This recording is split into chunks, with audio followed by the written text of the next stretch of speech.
हमारे कहानी का नाम है अपनी नजर को बदलो। एक बार एक बहुत बड़ा नेता एक साधु के छोटे से आश्रम में गया। वह साधु के बारे में बहुत सुना था, तो उसके मन में आया कि मैं एक बार जा करके देखता हूँ कि लोग उसकी इतनी तारीफ क्यों करते हैं।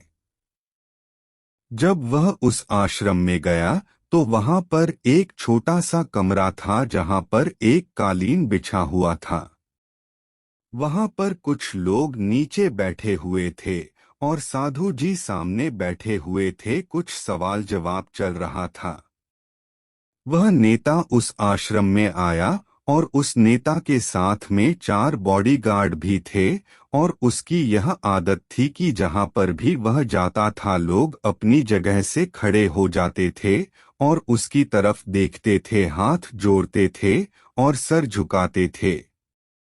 लेकिन यहाँ पर ऐसा कुछ भी नहीं हुआ। साधु व्यस्त होने के कारण उसकी तरफ देखा तक नहीं। तभी नेता को लगा कि यह मेरी बेइज्जती है और वह इस बात से गुस्सा हो गया। नेता ने थोड़ा गुस्से से साधु की बात को बीच में काटते हुए कहा कि मैं आपसे कुछ कहना चाहता हूँ। साधु ने उसकी तरफ देखा और बोला, आप थोड़ी देर रुकिए, पहले मैं इनके सवाल का जवाब दे दूं, उसके बाद मैं आपसे बात करता हूँ। तब तक आप अगर चाहे तो आप बैठ सकते हैं। बस साधु का इतना कहने की ही देरी थी। नेता का चेहरा गुस्से से लाल हो गया और फिर उसने अपना सारा गुस्सा उस साधु पर निकाल दिया। अभी तक वह नेता बहुत तमीज से आप कह करके बात कर रहा था, लेकिन अब वह तू तड़ाक पर उतर आया। नेता ने उस साधु को कहा, तुझे पता भी है मैं कौन हूँ और तू किससे बात कर रहा है? साधु ने उसकी तरफ देखा और कहा, मुझे इससे कोई फर्क नहीं पड़ता है कि आप कौन हैं, लेकिन आप जो कोई भी है, अगर आप चाहते हैं कि मैं आपके सवाल का जवाब दूं या आपसे बात करूं तो आपको कुछ देर रुकना होगा। और साधु की यह कहते हैं नेता गुस्से से पागल हो गया और वही सबके सामने चीखने चिल्लाने लग गया। अब मैं तुझे तेरी असली औकात दिखाऊंगा। तूने मुझसे पंगा ले करके ठीक नहीं किया। तुझे पता भी है मैं तेरे बारे में क्या सोचता हूँ। साधु ने फिर से नेता की तरफ देखा और बड़े ही प्रेम से कहा कि मुझे इससे कोई फर्क नहीं पड़ता कि आप मेरे बारे में क्या सोचते हैं। आप जो चाहे वह मेरे बारे में सोच सकते हैं। फिर नेता ने उससे कहा कि तू चाहे सुनना चाहता है या नहीं, लेकिन मैं तुझे यही सबके सामने बताऊंगा कि मैं तेरे बारे में क्या सोचता हूँ। तू कोई साधु नहीं है, तू एक बहुत ही घटिया इंसान है। तू एक ढोंगी है, पाखंडी है और यहाँ पर जितने भी लोग बैठे हैं उन सबको बेवकूफ बना रहा है। तेरा बस एक ही मकसद है, इन लोगों की जेब में जितना भी पैसा है वह सब तेरे पास में आ जाए। तू अपने फायदे के लिए इन लोगों का इस्तेमाल कर रहा है और अब मैं तुझे नहीं छोड़ने वाला हूँ।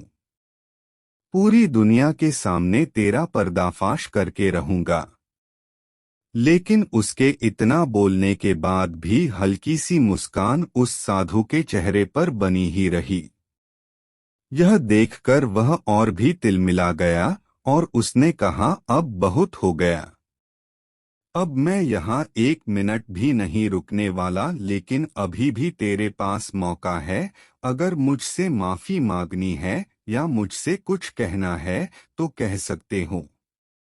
इतना सब होने के बाद भी साधु के चेहरे पर एक मुस्कान थी और वह बिल्कुल शांत था। और फिर उन्होंने अपनी आंखें बंद करी और फिर साधु ने अपनी आंखें खोली, हाथ जोड़े और कहा कि मुझे आपसे कोई गिला शिकवा नहीं है।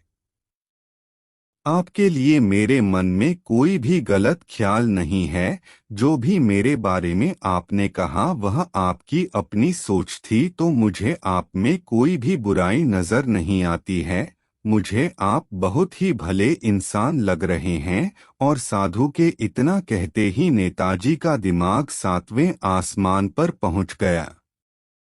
उसके चेहरे पर एक अजीब सी खुशी थी, क्योंकि उस साधु ने वही कहा जो बाकी सब लोग उस नेता को कहते हैं, और वह खुशी खुशी उस आश्रम से अपने घर की तरफ चला गया और जाकर के अपने पिताजी के साथ में बैठ गया। उसके पिताजी ध्यान में थे। उन्होंने पूरी जिंदगी सिर्फ लोगों की सेवा करी और बदले में कुछ भी उम्मीद नहीं किया। तो थोड़ी देर बाद जब उन्होंने अपनी आंखें खोली और देखा अपने बेटे को अपने साथ बैठे हुए, तो उनके बेटे के चेहरे पर आज एक अजीब सी खुशी थी जो आज से पहले उन्होंने कभी नहीं देखी थी। फिर उसने एक एक करके सब कुछ बताया कि आज क्या हुआ, किस तरह से वह आश्रम गया और वहां पर क्या हुआ, उसने क्या कहा और साधु जी ने क्या कहा।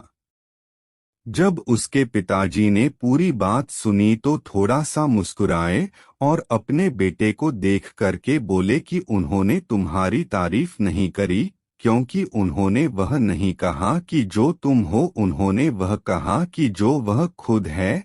और तुमने जो भी कुछ उनको कहा वो नहीं कहा कि जो वो है, बल्कि तुमने वह कहा जो तुम खुद हो।